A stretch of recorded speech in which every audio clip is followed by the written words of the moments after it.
Known for his iron fist rule, former President Daniel Arap Moi reigned in power for 24 years after founding President Mzee Kenyatta died in 1978. Many compare his leadership style to the strict one exhibited by the likes of the late Libyan Prime Minister Muammar Gaddafi and the late Iraqi President Saddam Hussein.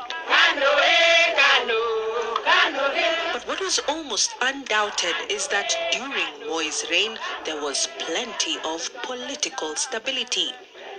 In any case, he was a former school teacher, and so he knew how to deal with indiscipline.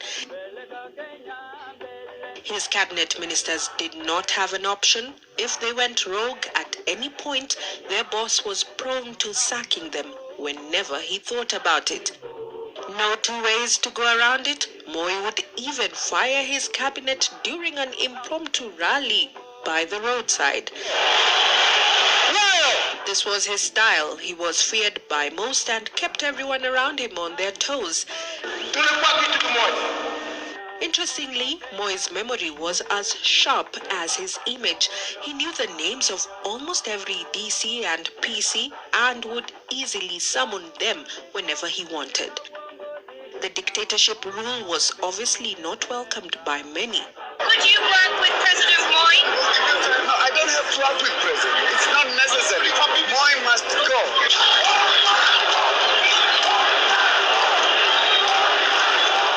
We felt that President was holding on this one-party system too long. Nimewasaidia kwa kila kitu hapa mwishowe wanaondoka. But this did not deter the former president. He remained consistent, and this flowing even to his style of dressing. Image is everything, so they say, and former President Daniel Toroitich Arap Moi was well aware of this. He awed Kenyans with his well-matched sharp suits, ties and shoes during his tenure and even into his retirement. The former head of state embodied a picture of a man who had a sharp taste for fashion which many strived to emulate. Of particular was the three-piece suits, which were his favorite, especially in his younger years. Matching of colors, shirts, socks, neckties and shoes, Moi had a team of aides who handled his wardrobe and were privy to the presidential diary. They were charged with the selection and preparation of the former president's clothes to ensure the desired look is achieved. A senior officer was in charge. He would then make the final decision, after which a presentation would be made. Moi was specific, and there had to be a sample of varieties that he would choose from, exact to his taste. Not to forget the signature rose on the left side of his suits, a trademark for the former president which had to be accorded utmost care and tending. It was almost impossible for him to leave State House without a rose on his lapel. And as was part of his main attire, the symbolic rungu almost never missed. Just one rise of his hand holding the rungu as a sign of authority, and this he even carried while on visits outside the country. In virtually every public function Moi attended, he had a unique dressing style, different dress codes for different occasions. He had the official, ceremonial and dinner clothing, and when traveling out of the country, he took his staff to ensure correct dressing. All the while, he maintained the same tailor who would stitch his suits while in power to date. For state functions, Moi kept it official, and this was similar to church Sunday services, which he never missed even one. During harambes or tree planting exercises or trips to the coastal region, he would don designer short-sleeved shirts. He never wore a double-breasted suit or trousers with turn-ups. His neatness was uncompromised, and as such, he liked honest and neat people.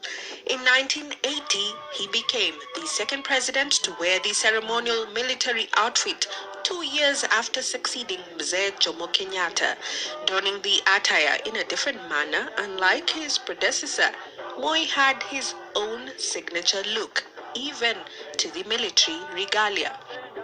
Moi's fondness to socialize was his favorite pastime. President Moi enjoyed the company of his peers and would spend time catching up with friends.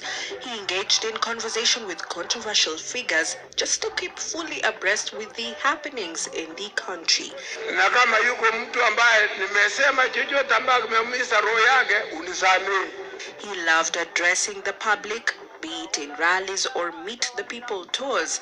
It is even reported that he twice slept in a tent while on such a tour, as the places he was visiting were too remote. And for his dietary needs, Moi loved eating boiled green maize for breakfast with either porridge or tea. It is said that he did not take alcohol and influenced those around him while in power not to drink in his presence. And though there have been rumors that he did not eat meat and survived mainly on boiled cereals, those close to the former president deny this. The centrality of Moi's food is meat. You want to see meat there. Other things are additions like vegetables, ugali, and the rest. He has got his animals. He slaughters one every day. Merino sheep. At 95, one would therefore wonder how, at his age, he appeared to be so strong. Many, however, attributed his longevity to genetics and not necessarily food. But laughter too served as his medicine. He laughed very often, even in public. Mel Miendo,